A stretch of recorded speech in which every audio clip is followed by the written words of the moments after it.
Hi hello नमस्कार मित्रमैत्रिणींनो, मी संध्या तुम्हा सर्वांचं स्वागत करते आजच्या आपल्या साफसफाईच्या नवीन पॉडकास्टमध्ये.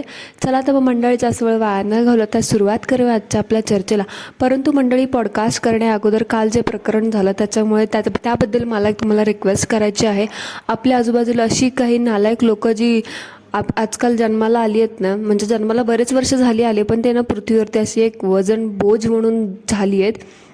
त्यांना स्वतःच्या आयुष्यात तर काही टार्गेट नाही आहे, काही गोल नाही आहे आणि स्वतःचा बिझनेस, स्वतःचा कामधंदा सोडून दुसऱ्याच्या आयुष्यामध्ये असे डोकवाडोकवी करतात आणि इतक्या नीच स्तराला जाऊन दुसऱ्यांना बोलत असतात.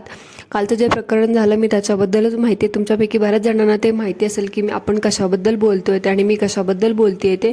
सो अशी लोकं तुम्हाला जिथे कुठे दिसतील अशा लोकांना त्वरित ब्लॉक करा. अशा लोकांचा वावर वाढू देऊ नका, कारण अशी लोकं अजून वाढली ना तर मग ही लोकं ह्यांच्यासारखे सगळ्या दुनियेला बनवायला बघतात, एकदम निगेटिव्ह आणि उंदरं घुशी मांजरांसारखी. ह्या लोकांना अशी उंदरंसुद्धा किंवा घुशी मांजरं म्हणण्याच्या लायकीची सुद्धा नाही आहेत, गटारातले किडेसुद्धा नाही आहेत, बिकॉज ते तरी थोडेफार जरा आकली असतात की ते आपली पायरी बघून वागतात, पण हे लोक ते सुद्धा सोडून वागतायत. सो आय होप तुम्हाला कळलं असेल की मी कोणाबद्दल बोलते.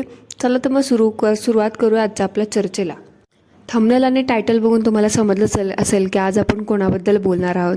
तर मंडळी, या तुम्हाला तर माहितीच असेल ना, आजकाल जो तो धुणी भांडीवाला उठतोय आणि डेली व्लॉगर, धुणी भांडीवाला म्हणजे आपला डेली व्लॉगर जो तो उठून आपलं मसाले विकत बसलाय. म्हणजे 10 मधले 8 जरी डेली व्लॉगर पकडले ना, त्याचा प्रत्येकाचा मसाल्याचा नाही कुटीर उद्योग म्हणून बिझनेस आहे. सगळ्या सो कॉल्ड मराठी बिझनेसवाल्यांनी, सगळ्या सो कॉल्ड मराठी ब्लॉगरवाल्यांचा ठरलेला बॅकअप प्लॅन आहे, एक कुटीर उद्योग ठरलेला आहे. म्हणजे चॅनल चालू झालं, चॅनल लाखभर सबस्क्रायबर झाले की विचाराने एखाद्याने उठायचं आणि कसला ना कसला मसाला चालू करायचा. असं नाही की बाबा कोणाचा मसाला वेगळा असतो, तोच पावभाजी मसाला, तोच गोडा मसाला, तोच काळा मसाला, मालवण मसाला, हा मसाला, ते मसाला. ह्या लोकांच्या असल्या वावरामुळे ते बिचाऱ्या RDH आणि फेवरेट मसाल्याचं मार्केट ह्या लोकांनी खाऊन टाकलं आणि भारतात तो मसाला बॅन झाला. पण आता तर काय बाबा, ह्या लोकांना नवीन जागाच मोकळी झाली, त्याच्यामुळे ह्या लोकांनी आता आपलं नवीन ब्रँड प्रमोशन करायला चालू केले. आता तुम्हाला तर माहिती आहे की आपल्या सो कॉल्ड डेली धुणी भांडीवाल्यांमध्ये कोण कोण आहेत जी मसाले विकतात. त्यामध्ये आता एक नवीन कॅरेक्टर आहे जे आता मला असं वाटतं की ते सुद्धा मसाले विकायला चालू करणार आहे. तर आता तुम्ही त्या खचनाचा रिसेंट व्लॉग बघितला असेल. बिचारी ट्रिपला जाण्याच्या अगोदर मसाला बनवून घ्यायला गेली होती. ट्रिपला जाण्याच्या अगोदर मसाला घेऊन गेली, मग ट्रिपला जाऊन आल्याच्या नंतरच मसाला घेऊन जायचं होतं ना, एवढी काय घाई होती. मी तर विसरलेच ना, व्लॉग टाकायचा होता, काही ना काही नसेल काही टाकण्यासाठी म्हणून आपलं. कारण ह्याच्या अगोदर 2 महिन्यापूर्वी पण ह्या काकूंनी यानं सेम व्लॉग टाकला होता मसाल्यांचाच. तेव्हा बिचारा एवढ्या ढीगभर मिरच्या घेऊन गेल्या होत्या, एवढा खंडीभर मसाला बनवला होता आणि आत्ता लगेच 2 महिन्यानंतर परत आल्या मसाला घ्यायला, मसाला बनवायला. बिचारा खजना काकू आणि त्यांचे ते डॉक्टर हन्नी मसाला खातात का मग तर मसाला पितात, काय माहिती बिचारे काय करतात. एवढे मसाले खाऊन हागवण लागेल? नाही, हागवण तर सोडावं, मसाले खाऊन असल्या लोकांचे ब्रेन वॉश नाही, ब्रेन युजलेस होऊन बसलेत. म्हणून हे असे लोक असे बावळट चाळे करतात. आता चाळे म्हणजे काय माहिती आहे का, कालचं जे प्रकरण झालं ह्या लोकांमध्ये ती एकटीच गडूळ नव्हती, त्याच्यामध्ये सगळे हे लोक टोळ्या करून फिरतात. त्याच्यामध्ये ही खचनासुद्धा आहे आणि आपली हागुणीसुद्धा आहेत. सो त्याच्यामुळे ना हे लोक एवढा मसाला का खातात आणि ह्यांची डोके अशी निकामी का झालेत ना, मला हे आज समजलं. 2 महिन्याला बिचारे 10-10 किलो मसाला खातात म्हटल्यावरती डोक्यात मेंदू कसा काय काम करेल ना. 3 महिन्याखाली ह्या कॉमेंट आली होती या खजना काकूला की तुम्ही मागच्या वेळेस ते कुठलं तरी आहे APMC वॉटेवर काय आहे ते एरिया आहे कुठला तरी, त्या एरियामधून बिचारीने मसाले घेऊन गेली होती आणि आता परत 2 महिन्यानंतर ती मसाला घ्यायला आली. तर मग तुम्ही एवढा मसाला करता काय? तर ह्याच्यावर खजना काकूने एवढं आवडीची उत्तरं नेहमीसारखी काय दिली, मागच्या वेळेस आमच्या मम्मीने फक्त मिरच्याच घेतल्या होत्या असं बोलली सुरुवातीला, आणि नंतर काय बोलते, फक्त इन्ग्रेडियंट्स वापरूनच मसाला बनवला, तो खूप थोडा झाला होता आणि खूप लोकांना तो मसाला वाटला. मी स्क्रीनशॉट लावते, तुम्ही बघा. म्हणजे ती जे बोलते त्या तिला कळतच नाही की ती काय बोलते ते, त्याच्यावरून समजतं की बिचारी खोटं बोलते येते. मागचा 2-3 महिन्याखालचा व्लॉग जो होता का, तो फक्त एक स्टंट व्हिडिओ होता, तो फक्त एक बकवास व्लॉग होता. कंटेंटसाठी ते क्लिकबेट होतं. म्हणजे काही नसेल ना तर म्हणा की लोकांनी रिक्वेस्ट केली होती, लोकांनी कॉमेंटच केली होती, कोणी मला हेच मागितलं, कोणी मला तेच मागितलं. म्हणजे ह्यांना कोणी कॉमेंटसुद्धा करत नसेल तरी बळच असं सांगायचं की मला कॉमेंट करून विचारतात मसाले आणि पिसाले. ज्याची कॉमेंट करून सांगतात, ज्याची कॉमेंट करून हे लोक प्रश्न विचारतात. जसं की आता हाग्या हागुनीला विचारतात, तुम्ही ते वकिलाची डिग्री आहे ते कुठून घेतली, खरंच कॉलेज पासआउट वगैरे केलं का, खरंच कायद्याची 1-2 पुस्तकं वाचली का, डिग्री दाखवा, किंवा कुठल्या कॉलेजमधून केले ते नाव तरी सांगा. किंवा त्या डॉक्टर हन्नीला त्याच्याबद्दल त्या खचनाला म्हणतात, तुझा नवरा कुठल्या क्लिनिकमध्ये जातो, काय काम करतं वगैरे वगैरे असे काही प्रश्न विचारले तर ह्याची उत्तरं हे लोक देत नाहीत. आणि असले बकवास प्रश्नांची उत्तरासाठी हे लोक मोठे मोठे 20-20, 25-25 मिनिटाचे व्लॉग घेऊन येतात. ह्यालाच म्हणतात सोकॉल्ड धुनी भांडीवाले, व्लॉगर नाही म्हणत.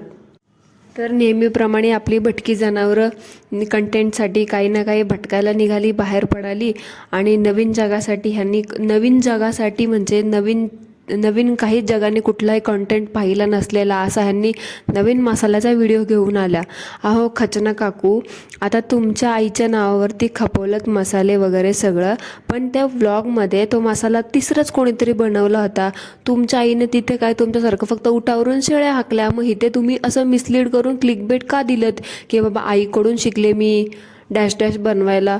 तुमच्या आईचं तिथे काय होतं, आईने तुमचे फक्त तिथे चालतच होती तुमच्यासोबत. आणि ह्या लोकांनी तिथे काय केलं माहिती आहे का, ह्या बाईसारखी खोटावर की बाई ना तर मी इथं बाबा अजून बघितलीच नाही. कोणाचं काय तर कोणाचं काय असतं. म्हणजे मसाल्याचा व्लॉग तुम्ही पाहिला असेल तर त्या व्लॉगमध्ये ह्या भटक्या दोघीजणींनी काय केलं, तिथे जाऊन फक्त कॅमेरा पकडून झापझुप करून शूट केलं आणि स्वतःचं पण मागून पुढून शूट करून दाखवलं चालतानाचं.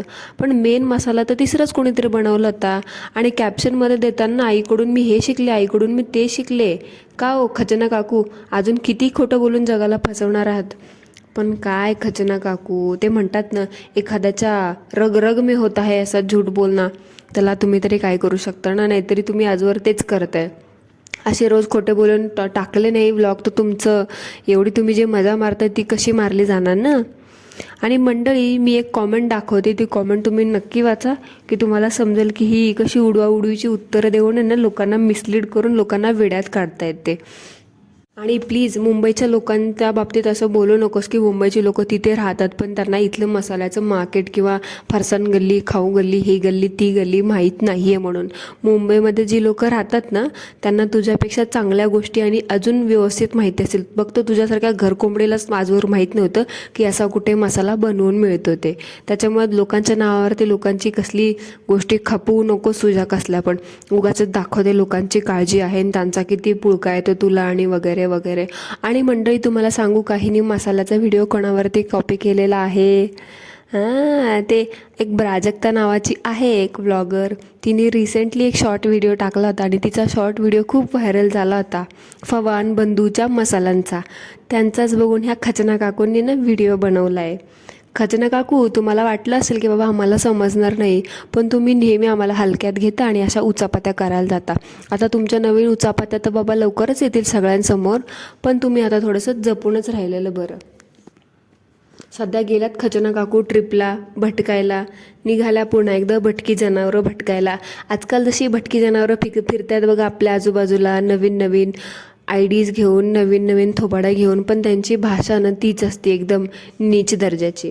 त्याच्यामुळे ह्या भटक्या जनावरांनी आहे ना किती पण चांगली आयडी पकडली किंवा किती पण दुसऱ्यांची चांगल्या चांगल्या लोकांची नावं जरी घेतली ना, शेवटी हे नीच ते नीचच राहणार आहेत. काय करणार ना, पण भटकी जनावरं शेवटी रिकामटेकडीच असतात. मग हे रिकामटेकडांना काहीतरी कामधंदा नको का स्वतःचं मनोरंजन करण्यासाठी, म्हणून मग ही असं वेगवेगळ्या गोष्टीची कुटाणे करत बसतात. तर मंडळी, आता वळूयात आपण आता आपल्या मेन मुद्द्याकडे, म्हणजे मेन मसाल्यावालीकडे, जिच्यामुळे ह्या सगळ्या धुनी भांड्यावाल्यांनी आहे ना मसाले बनवायला लागल्यात. तर मंडळी चला स्वागत करूयात माजुरा रेसिपी ह्यांचं. हे काकूंचा आहे ना मसाला आमच्या इथं पण आणला होता.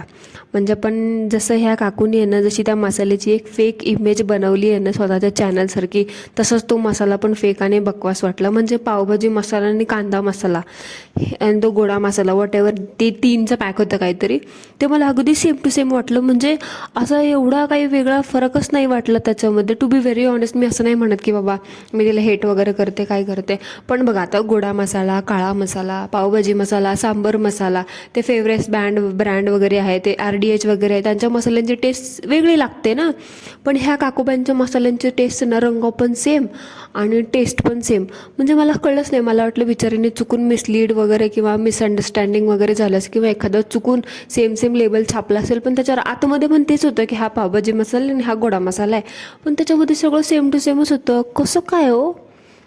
आता वळूयात ह्या माजुरा काकूंच्या स्ट्रगल स्टोरीवरती. म्हणजे ह्या काकूंचा पण बेहोश टॉकवरती एक व्हिडिओ पाहिला ना मी. मला असं जाणवलं की ह्या काकूंना सगळ्या, म्हणजे ह्या काकूंना पण बघून मला असं जाणवलं की त्या सगळ्या आपले फणश्री काकू आहेत ना. आता आपली बैल बुद्धी पण गेली होती, तिने पण तिचा स्ट्रगल सांगितला. आपल्या फणश्री काकूंनी पण स्ट्रगल सांगितलं होता. आपल्या खचना काकूंनी पण स्ट्रगल सांगितलं. आपल्या श्रद्धांजली काकूंनी पण स्ट्रगल स्टोरी मांडली तिथे जाऊन. तर ह्या एकंदरीत सगळ्यांच्या स्ट्रगल स्टोऱ्या ऐकून आहे ना, इवन माजुराच्या स्ट्रगल स्टोरी पण ऐकून आहे ना, मला असं वाटलं की ह्या सगळ्या यूट्यूबवरल्या ज्या आहेत ना, लाख सबस्क्रायबर होल्ड करून बसलेल्या, ह्या सगळ्या एका माळेच्याच मणी आहेत. जसं की फणश्री मावशीने तिची तिसली बकवास स्टोरी सांगितली आणि ह्या काय बोलतात की ह्या 100 स्क्वेअर फूटच्या घरामध्ये राहिल्या आणि 17 वर्षापासून काम करत होत्या.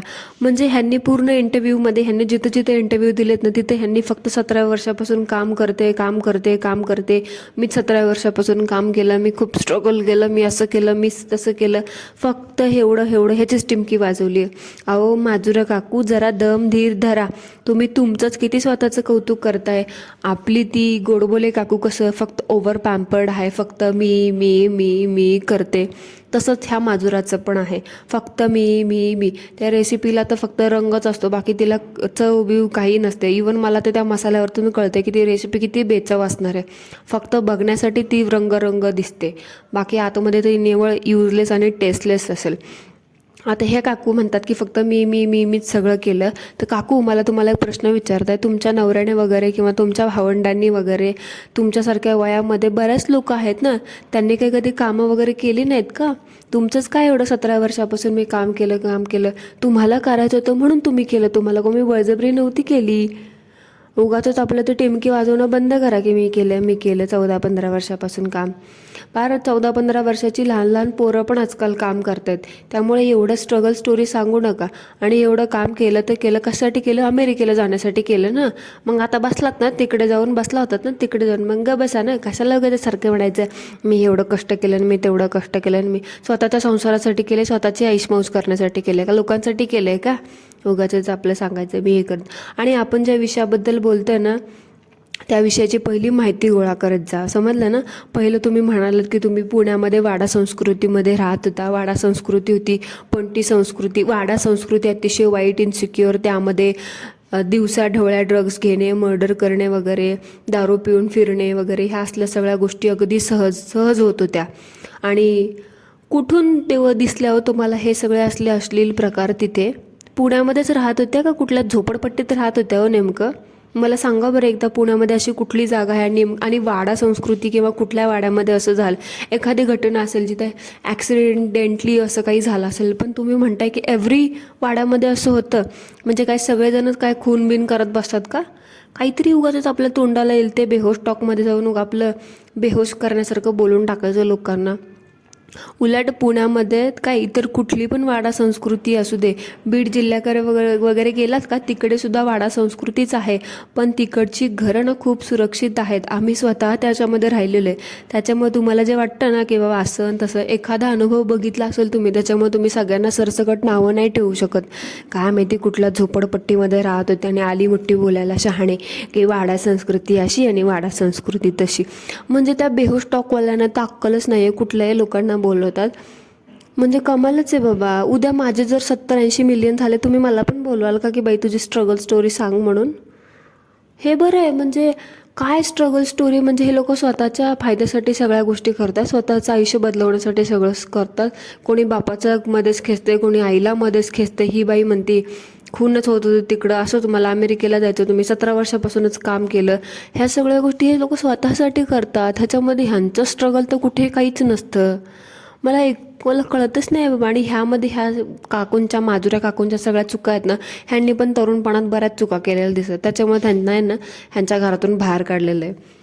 त्यामुळं कोणीसुद्धा मंडळी मला एक सांगा, तुमच्यापैकी कोणीसुद्धा पुण्यामधून आपला हा पॉडकास्ट ऐकत असेल ना, तर मला कॉमेंटमध्ये सांगा की ह्या काकूबाई ज्या बोलल्या ना, वाडा संस्कृतीमध्ये पुण्यामधली अगदी इन्सिक्युअर असते, दिवसाढवळ्या लोक दारू पिऊन फिरतात, खून वगैरे होतात, मर्डर्स होतात, लोक ड्रग्ज घेऊन पडतात वगैरे, ड्रग्ज विकले जातात, ह्या सगळ्या गोष्टीबद्दल कितपत खरं आहे आणि कितपत खोटं आहे, ह्या काकूंना खोटं प्रूफ करण्यासाठी आपल्या कॉमेंट बॉक्समध्ये तुमचं मत नक्की नोंदवा. आणि ह्या काकूंच्या रेसिपीज कशा वाटतात ना, ह्याच्याबद्दल मी माझं मत सांगते, तुमचं मतसुद्धा मला नक्की सांगा.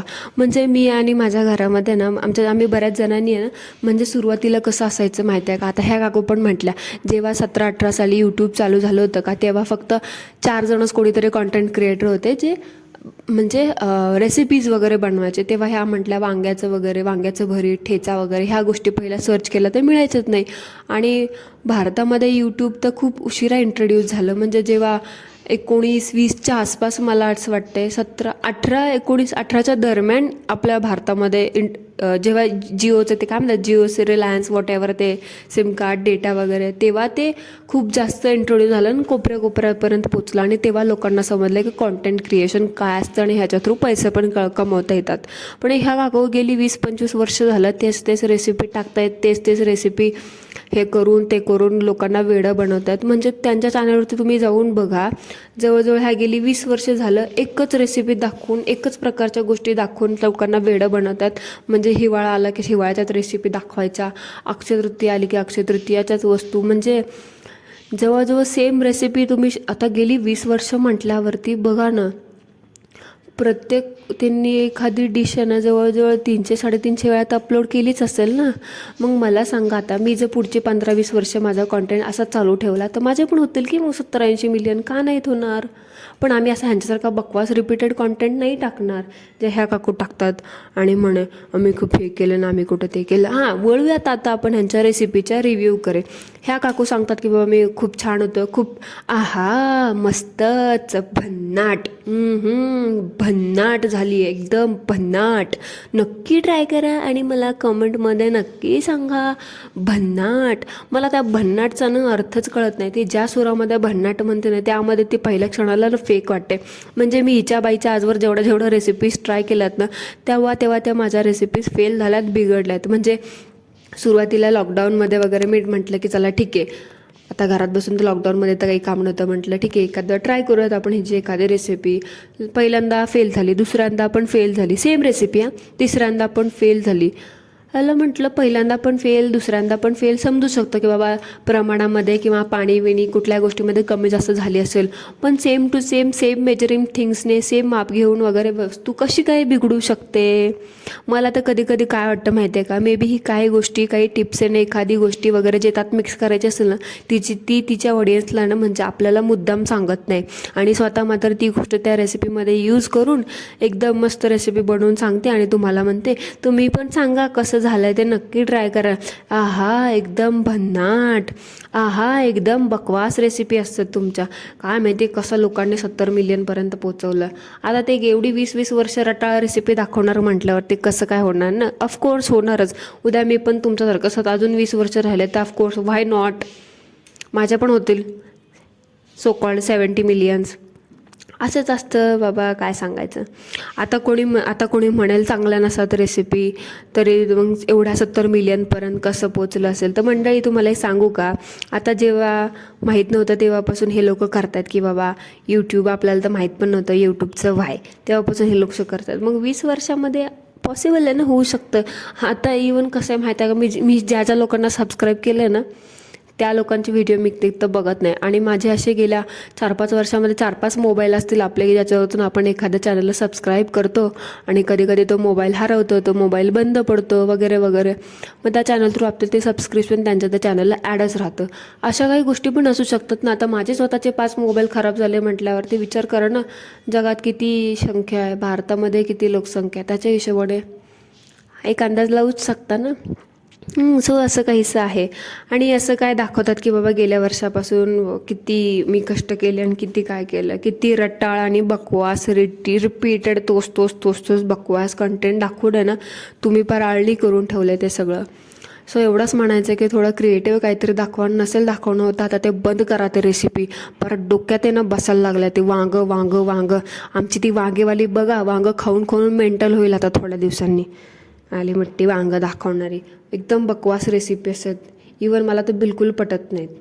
मी तर माझ्या फीडवरती जरी दिसलं ना तरी असं नॉट इंटरेस्टेड करून दाखवते. सो मंडळी, दॅट्स इट फॉर टुडे.